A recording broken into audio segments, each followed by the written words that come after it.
Good morning everyone. आप सब कैसे हैं? मैं उम्मीद करता हूं कि बहुत अच्छे होंगे और अपनी पढ़ाई बहुत अच्छे से कर रहे होंगे। बच्चों, आपको जैसा पता है कि हमारा 12th क्लास है और इकोनॉमिक्स हमारा विषय है।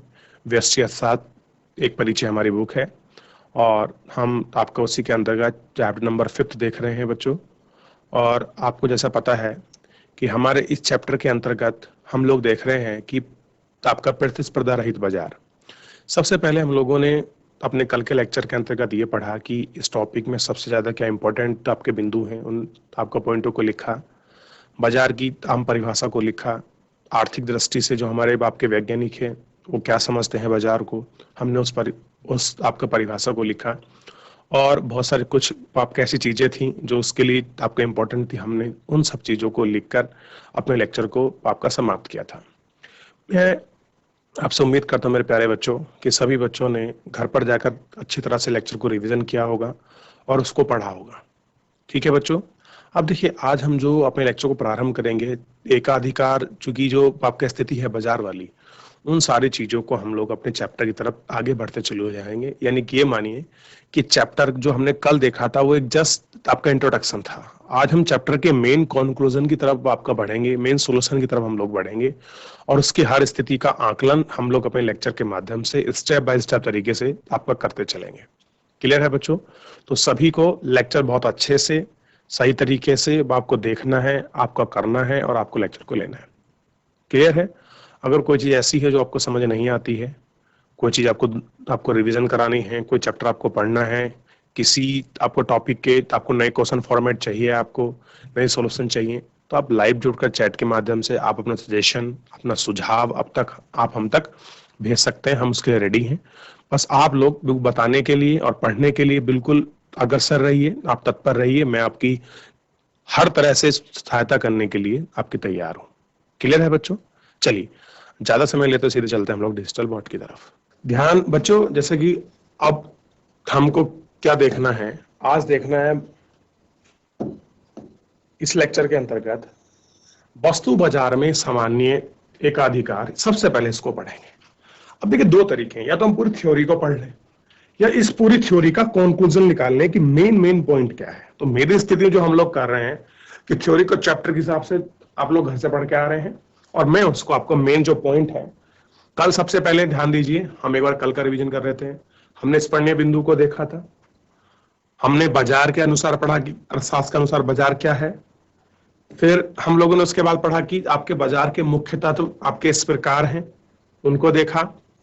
फिर हमने देखा कि बाजार की संरचना को निर्धारित करने वाले जो बाजार का स्ट्रक्चर जो खड़ा होता है, जो मार्केट जो पूरी बनती है, उसका बेस के जो फैक्टर हैं, जो कारक हैं, उन सारे कारकों को देखा। और उन सब कारकों को आपका देखने के बाद हमने इन सब चीजों को बहुत अच्छे से आपका पढ़ लिया था। ठीक है, ध्यान दीजिएगा। क्लियर है? चलिए अब हम क्या करते हैं, आगे की तरफ थोड़ा सा अपने लेक्चर में बढ़ चलते हैं और हमको इसमें सारी चीजों को बहुत अच्छे से आपका देखते हुए चलना है और ध्यान देते हुए चलना है कि क्या कैसी स्थिति है इन सब चीजों को। आज सबसे पहले हम लोग इन्हीं आपका लेक्चर के अंतर्गत जो आपका देखने वाले हैं वो हैं, ध्यान दीजिए,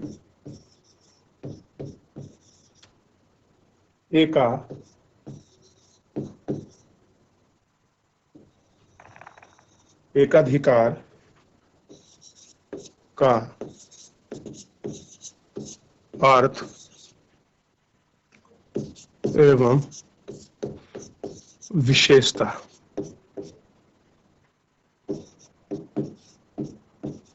यह विशेषता है एकाधिकार की, क्या है आपका एकाधिकार का अर्थ एवं वो आपकी विशेषता है। ठीक है, इसको हम लोग क्या है अपने लेक्चर के माध्यम से पढ़ेंगे। देखिए सबसे पहले देखिए, यह ऐसा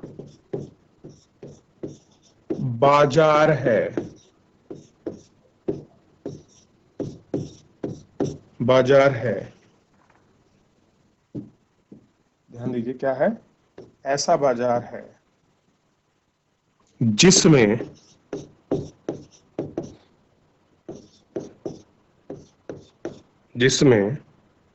किसी वस्तु किसी वस्तु का एक ही क्रेता होता है,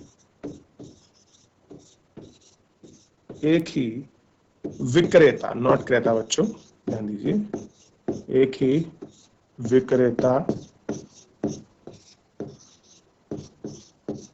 विक्रेता होता है, ठीक, कि ध्यान रखना है। और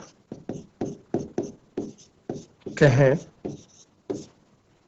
ऐसा उत्पाद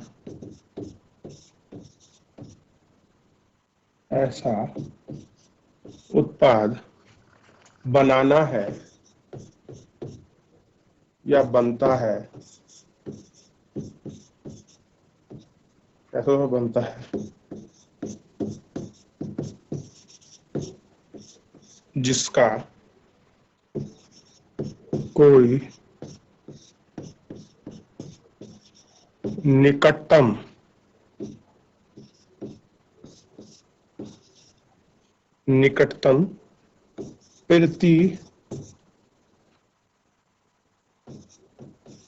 प्रतिस्थापन नहीं होता है।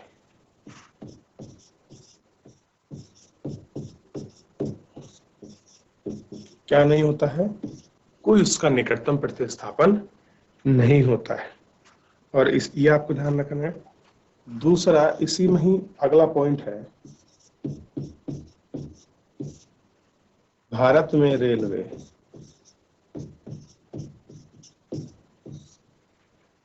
पर सरकार का एकाधिकार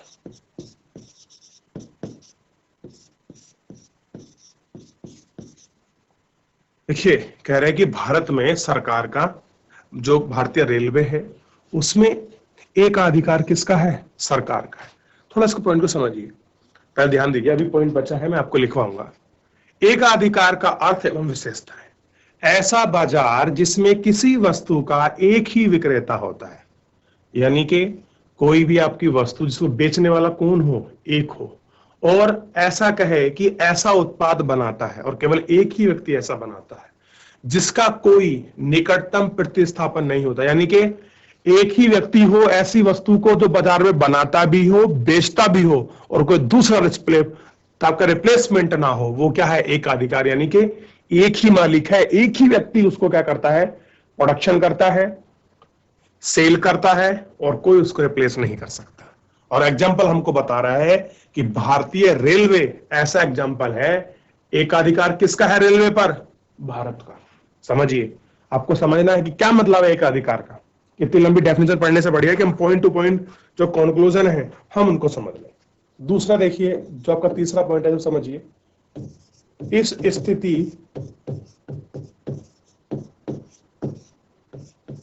स्थिति में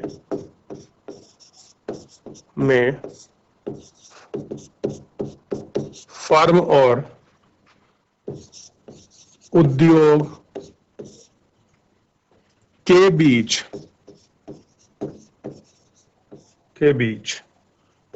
का अंतर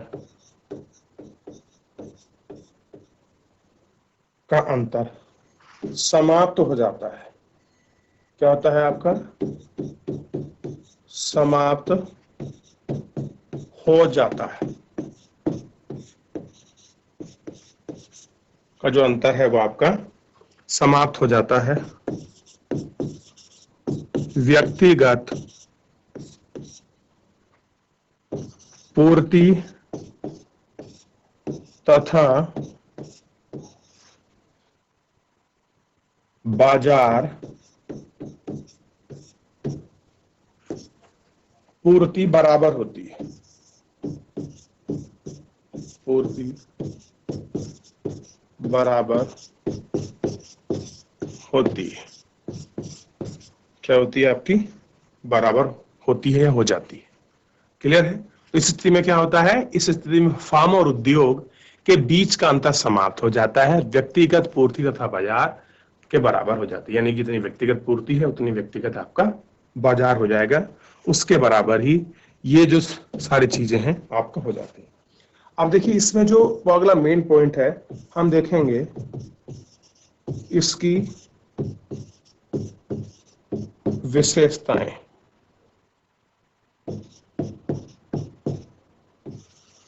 क्या देखेंगे? इसकी विशेषताएं इस प्रकार हैं। क्या है कि जो इसकी विशेषताएं हैं वो कुछ इस प्रकार हैं। उन सारी विशेषताओं को हम लोग आपके एक एक करके इनको सबको देख रहे हैं। देखिएगा, पहली विशेषता को देखिए,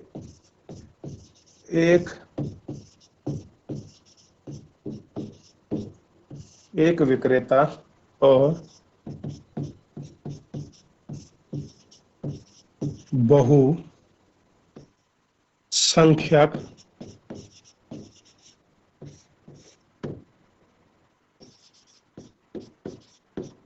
क्रेता। दूसरा देखिए,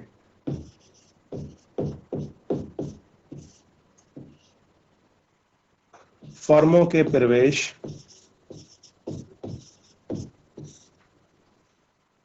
पर भारी प्रतिबंध,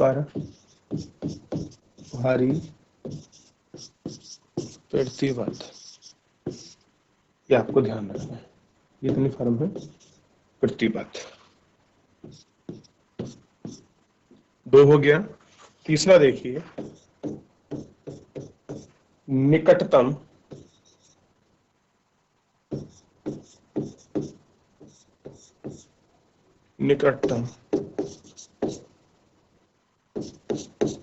स्थापन पत्र की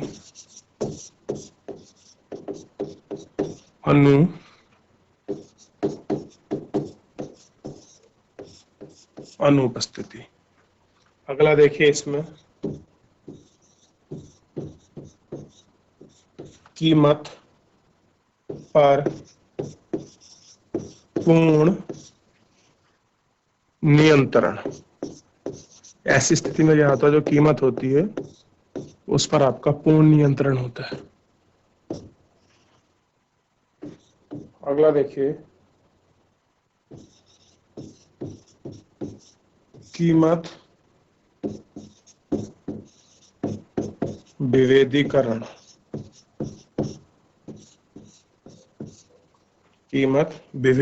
की संभावना।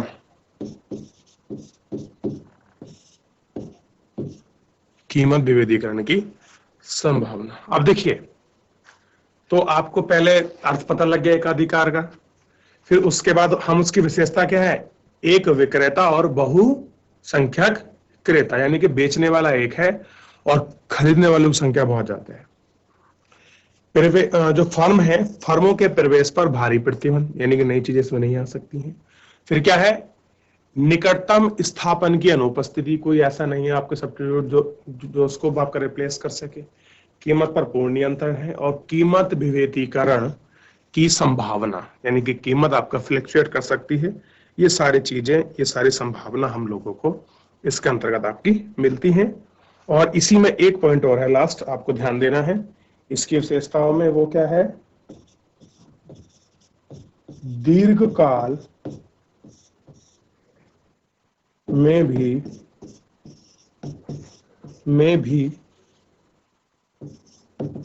असामान्य लाभ संभव है। कैसा है, दीर्घकाल में भी जो सामान्य लाभ है वो क्या है आपका, संभव है। इतना आपको ध्यान रखना है। क्लियर है? चलिए, इतना तो आपको जो उसकी विशेषताएं हैं आपको पता लग गई। जैसे विक्रेता, अब ये सब चीज आपको ध्यान रखना है कि जो उनकी विशेषताएं क्या हैं। आप देखिए, एकाधिकार की आपने सारी परिभाषा को पढ़ लिया। इस परिभाषा के अनुसार देखिए किसमें क्या परिभाषा लिखी गई है, इसको थोड़ा सा आप लोगों को समझ लेना चाहिए कि आपका बुक की लैंग्वेज है। और प्रतिस्पर्धा व्यवहार बनाम प्रतिस्पर्धा संरचना हमको ये भी समझ आएगी।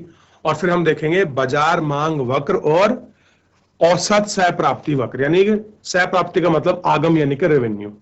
इस वक्र को भी हम लोग आपका लेक्चर के लास्ट में देख लेंगे, ठीक है। फिर उसके बाद तालिका सबसे ज्यादा इंपॉर्टेंट होगी, क्योंकि तालिका आपको सोल्यूशन करने के लिए आपको पेपर बोर्ड में मिल सकती है। क्लियर है।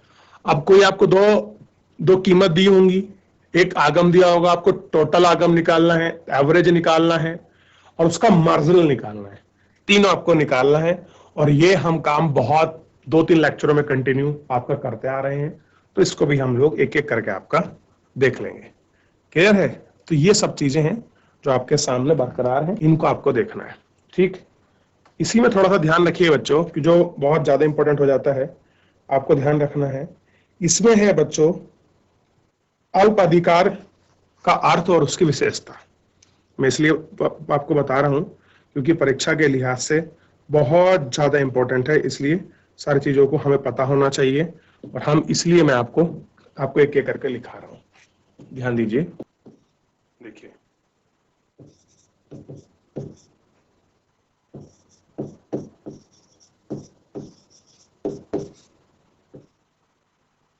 अल्पाधिकार का अर्थ,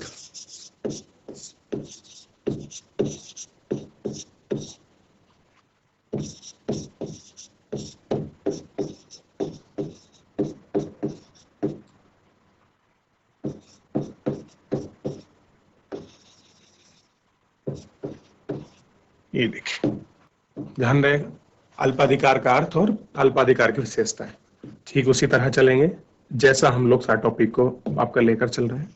ध्यान दीजिए, सबसे पहले हम अल्पाधिकार के विषय में पढ़ेंगे। ध्यान दीजिए, देखिए यह है बाजार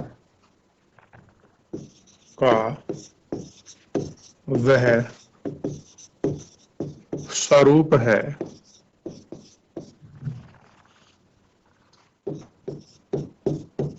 जिसमें वस्तु के कुछ बड़े विक्रेता के कुछ बड़े विक्रेता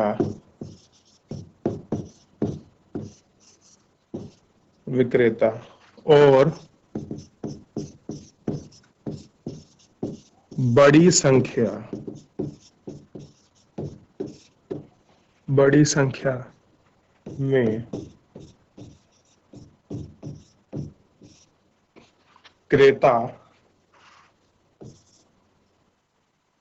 संख्या में क्रेता होते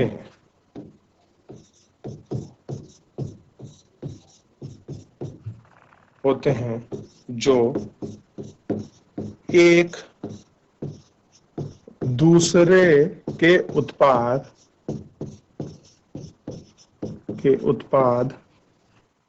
के निकटतम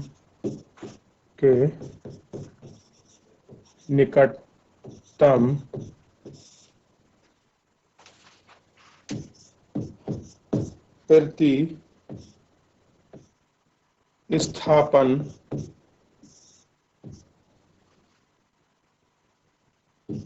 का उत्पादन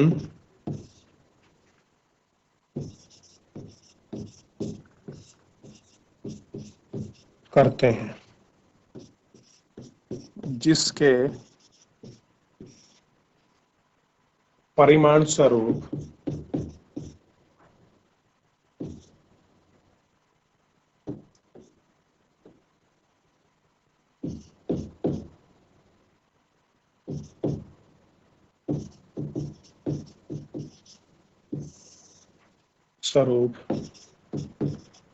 प्रत्येक विक्रेता के पास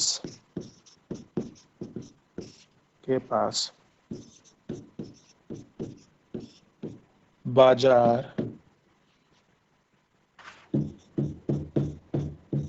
मांग का एक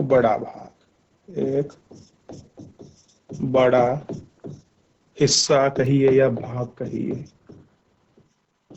हिस्सा होता है,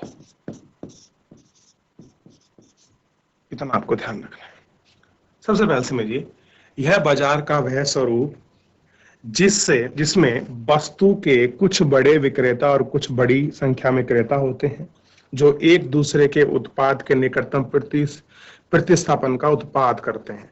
यानी कि एक दूसरे का रिप्लेसमेंट है, जिसके परिणाम स्वरूप जो उसका रिजल्ट निकलता है, प्रत्येक विक्रेता के पास बाजार मांग का एक बड़ा हिस्सा होता है। यानी कि हर व्यक्ति के पास एक बाजार मांग का अच्छा खासा जो है वो आपका बड़ा हिस्सा इसमें होता है। इसका अगला पॉइंट है, प्रत्येक विक्रेता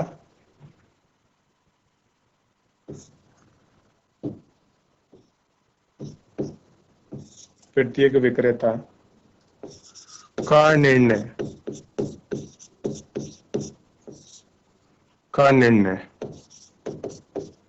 अन्य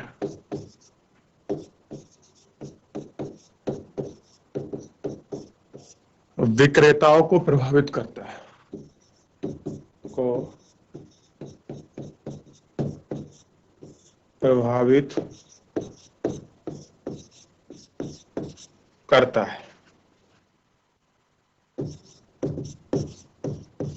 अतः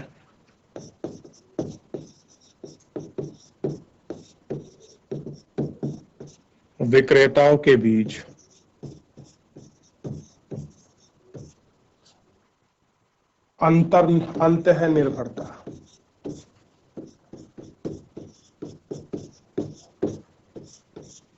अंतर्निर्भरता बहुत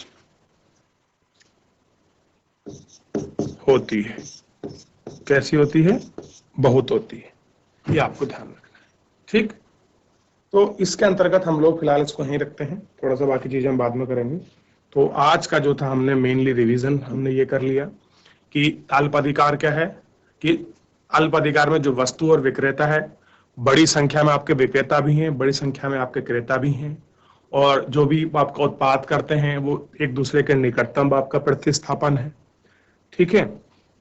और साथ ही में हम लोगों ने जो था आपकी विशेषता को भी देख लिया, एकाधिकार की विशेषता को पढ़ा, एकाधिकार की क्या परिभाषा है, उस परिभाषा को भी हम लोगों ने अपने लेक्चर के माध्यम से आपका पढ़ लिया और उसको देख लिया। तो बच्चों, आज के लेक्चर के अंतर्गत हम लोगों ने यही देखा कि आपके एकाधिकार क्या है, आप कैसे कह सकते हैं कोई वस्तु एकाधिकार है। सिंपल सी उसकी परिभाषा है, आम स्वरूप में समझिए उसे परिभाषा से अलग, कि ऐसी कोई वस्तु जिसका एक ही आपका विक्रेता हो, यानी कि एक ही व्यक्ति उसको बेचता हो, एक ही निर्माता हो और उसका कोई आपका रिप्लेसमेंट ना हो, वो क्या है? एकाधिकार। यानी कि एक ही व्यक्ति के पास उसके सारे अधिकार आपके समाहित हैं और एक ही अधिकार आपके निहित हैं। उसके एग्जाम्पल समझ लीजिए, जैसे कि आपका भारतीय रेल। अब भारतीय रेल को आप देखिए, भारत सरकार ही क्या करती है, आपका सर्विस प्रोवाइड करवाती है, भारत सरकार ही उसकी विक्रेता है, ऐसा नहीं कोई और दूसरी ऐसे भारत में कंपनी जो आपका रेल बनाती हो और आपका बेचती हो, क्लियर है। और सबसे बड़ी बात है, उसका कोई आपका रिप्लेसमेंट भी नहीं है, क्लियर है। ये आपको ध्यान रखना है, बस एक एग्जांपल के माध्यम से हमने इसको देखा और क्या उसकी विशेषताएं हैं हमने उनको भी पढ़ा। चलिए, तो बच्चों आप इन सारे टॉपिकों को घर से अच्छे से रिवीजन करके आएंगे, आप इनको दोबारा पढ़ेंगे ताकि हर एक जो फैक्ट है उसका और जो कॉन्सेप्चुअल जो आपकी चीजें हैं बिल्कुल वो आपको बहुत अच्छे से आपको क्लियर हो जाए, ताकि आपको किसी प्रकार की कोई समस्या ना हो। चलिए, आज के लिए इतना ही, मिलते हैं नेक्स्ट लेक्चर में। मुझे जुड़ने का आपका बहुत बहुत धन्यवाद।